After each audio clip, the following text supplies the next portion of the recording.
What am I even doing? I don't keep Mountain Dew in here anymore. I want to go back to some previous shows, plural, but we'll get to that. I want to use the last episode that I did in order to launch and talk about video games, live play, let's plays, and the gaming industry. And I realize that I'm about to show my age, but so what else is new? I should probably take this thing off, shouldn't I?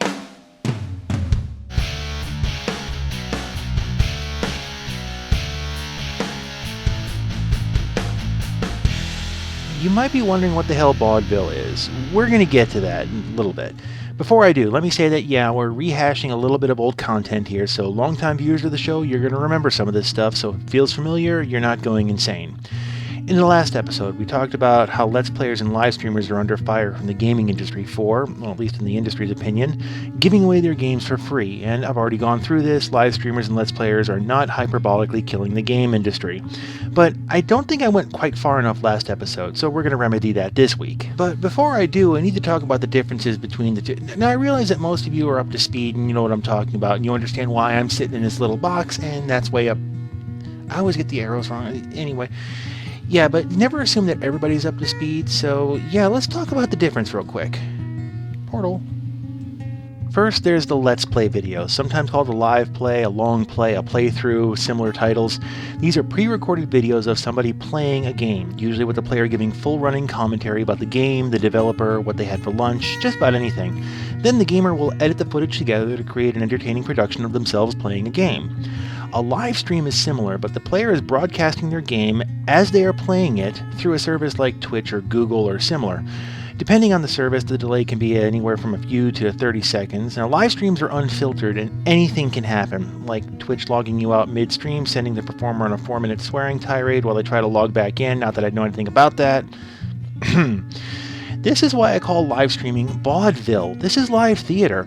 And I think this is actually one of the main draws to watching a live stream. The performer can have a meltdown or they can just be on fire. The audience is an active participant in the show, and even a bad live stream can be entertaining.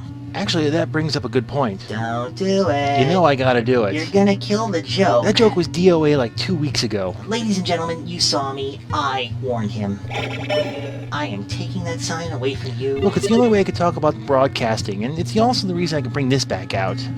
What's that? This is history. Let me talk within my lifetime here. When I was a kid, there were 3 major networks: ABC, CBS, NBC, and, okay, PBS if you want to get technical about it. There were local channels, yeah, but those were the big 4. So in a time with no video games, no home videotapes, no computers, yeah, if you didn't like what was on TV on a Friday night and you're stuck at home, tough luck. Go read a book. Trust me, some of the stuff they put on TV was not entertaining, but that's somebody else's show, not mine. And if you wanted to get into broadcasting, good luck. I was trying to get into radio until I realized how absolutely cutthroat the industry is. Your best friends won't throw you under the bus, they'll drive the bus and run you over themselves if they can get a better market deal out of it. In order to get that far, you had to be connected in the first place. You could even be fired because they didn't like the sound of your voice. We're not even talking about television here either. Broadcasting was a very exclusive club that was closed off to just about everyone. Okay, let's fast forward 40 years, and broadcasting is literally a phone app. Sites like Periscope, they just fascinate me as a broadcaster because the doors are wide open, which makes this card completely archaic. This is actually my FCC license. I was issued this when I was in high school. And with this card, I am authorized to operate any radio station in the United States of America. And it's good forever. Yeah. Now it's completely unnecessary because this is outside the jurisdiction of the FCC. Anyone can broadcast anything completely unfiltered. And it's so easy to do too. If you have just about any computer, you can broadcast to the world. I can't even begin to describe how absolutely mind-blowing this is when I casually fire up a computer to live stream. Okay, this might seem like nothing to most of you people now, but within my lifetime, this concept of citizen home broadcasting has gone from science fiction to something to do on a Tuesday night. And there's a reason I mentioned the FCC jurisdiction thing, because this is online. The Federal Communications Commission can't fine me for saying anything I want. Well, at least not yet. I mean, they're trying to do that. But this means I can say anything. Something that live streamers take for granted. Recently, I mean, the courts have ruled against the FCC's indecency policies and fines, but you have no idea what it was like back in the day. $250,000 fine for swearing. Every incident. Sometimes more. So with that in mind, live streamers and Let's Players can speak unfiltered if they want to, and this goes beyond the FCC fines for swearing. This also goes into things like soft pressure from advertising dollars, and believe me, censorship by advertising has been a real problem in traditional media. Yeah, nobody wants to bite the hand that feeds, but Let's Players and live streamers? Yeah, they don't have to worry about that. Okay, some do. I mean, some people are in on the take, sure, and they'll be more than happy to hype a really bad game for pay. I mean, some will even work out like a percentage kind of a deal with a developer, so they'll do a Let's Play on YouTube, so that, yeah. More of those people are in on the take than you might think, but most of us aren't. And if we're not, we're going to be more than happy to tell you if a game sucks when we're playing it on a live stream. This game, by the way, it does not suck. And I think this scares AAA studios. Some big channels can be paid for endorsements, yeah, but not everyone. And even then, in a live stream environment, the audience can clearly see how the game is playing out. We're not dumb. We can tell if a game sucks and if it's not living up to the hype. We'll also watch a Let's Play personality gleefully tear a title apart for being so awful. Again, I covered this in a previous video, but the way things used to work is that magazines would print glowing reviews of games and we'd buy them without trying them first. Now we can go to Twitch, we can search on a game title, and odds are someone is playing that game right now, or somebody has played it in the last 2 weeks and it's saved. So without playing the games, we get to actually see them being played under real-life conditions, and we get to make an informed decision as a consumer. Is this the kind of thing that we would like to purchase or not? Now what's really interesting is a lot of the old titles are played by a bunch of super fans, and these are the people who will hype up games even if they're ancient. And that brings me to the last episode.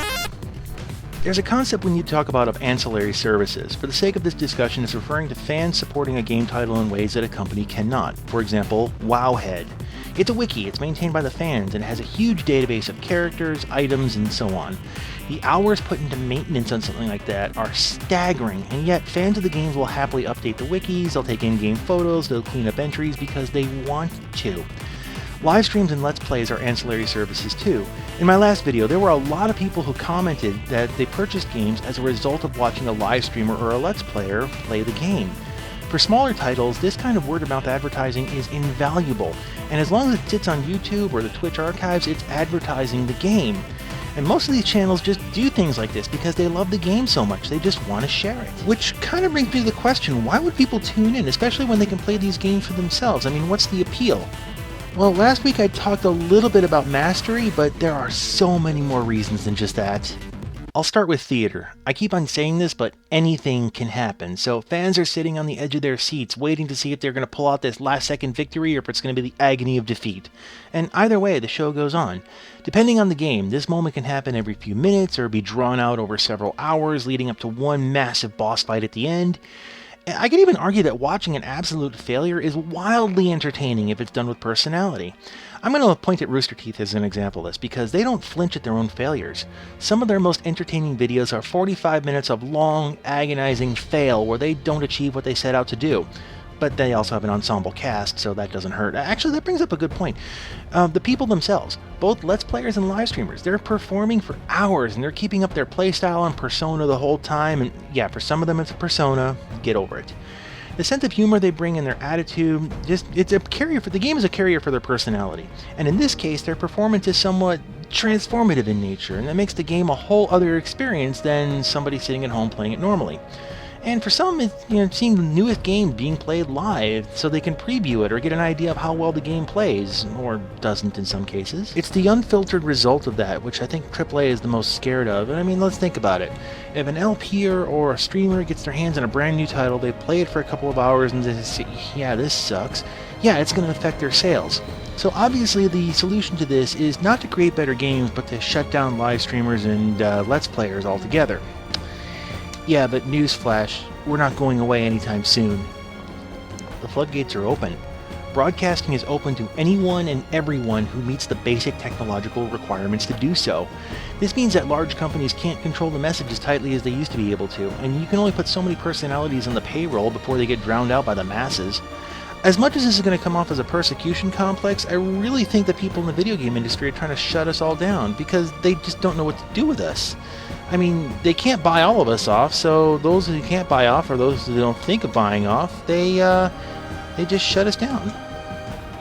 which isn't good. It doesn't do anybody any favors. So I'd like to once again make this plea to the video game industry. Look, we want to work with you. Please stop trying to work against us.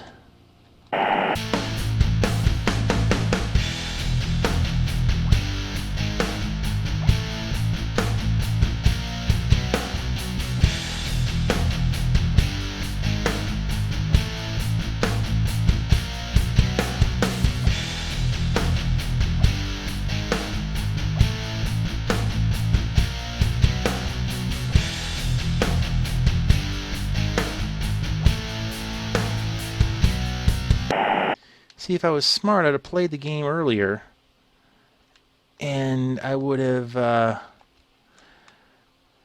just played that footage over my talking, but, you know, we're keeping it real. No!